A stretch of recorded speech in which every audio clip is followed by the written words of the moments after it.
तो वो मांगते हैं इस विश्व में शांति हो, उनको ये चित्र दिखाया जाए कि विश्व में शांति ये होती है। कौन सा चित्र? 3 लोक का चित्र है।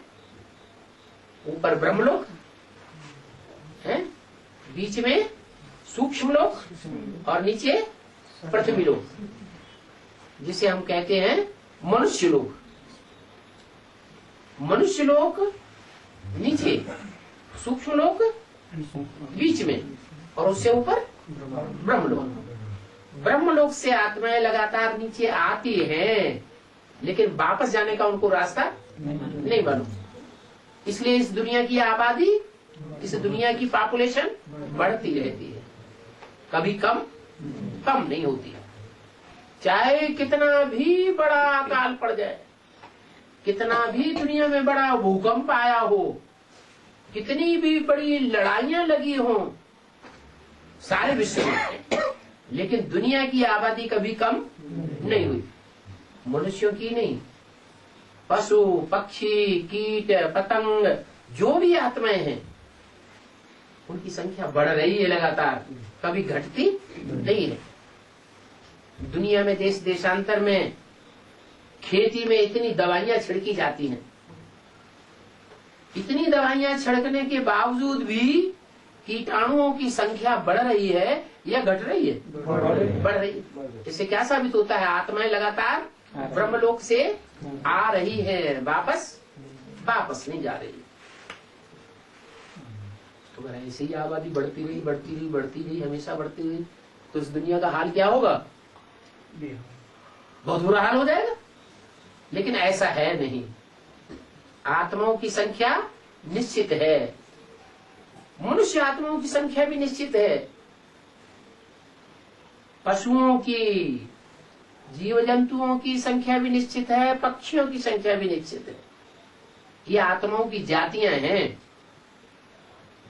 तो निश्चित संख्या जब पूरी होती है, तो पूरी जब यहाँ उतर के आ जाती है आत्माएं, तब अंत में परमात्मा बाप आता है और सबको जाने का रास्ता बताता है। तो सबको बताएगा, माने पशु पक्षियों को, जीव जंतुओं को, कीटाणुओं को रास्ता बताएगा या मनुष्यों को रास्ता बताएगा? मनुष्यों को। क्यों? और दूसरी आत्माओं ने क्या पाप किया जो उनको रास्ता नहीं बताएगा?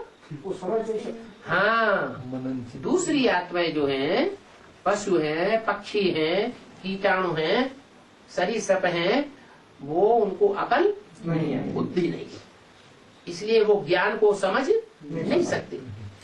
इसलिए भक्ति मार्ग में भी कहते हैं ऋते ज्ञानान्न मुक्ति, बिना ज्ञान की मुक्ति नहीं हो सकती। तो पहले मुक्ति का रास्ता परम पिता परमात्मा जब इस सृष्टि पर आता है तो मनुष्यों को रास्ता दिखाता है। मनुष्यों की बुद्धि उस ज्ञान को, गहराई को समझ लेती है, और उस ज्ञान की गहराई को समझने के बाद परम पिता परमात्मा से योग लगा करके वायुमंडल को कंट्रोल करना सीखती है। इतना वायुमंडल कंट्रोल हो जाता है, इतनी पावर बढ़ जाती है, इतनी पावर बढ़ जाती है वायुमंडल में कि जो वायुमंडल है उसको जो पशु पक्षी है वो भी समझ जाते हैं। जो शास्त्र में गायन है कि बकरी और शेर भी एक घाट पानी पीते थे ऋषि मुनियों के आश्रम में, नहीं तो शेर तो बकरी को खा जाएगा, फिर भी वातावरण ऐसा बन जाता। तो वो इस समय का गायन है।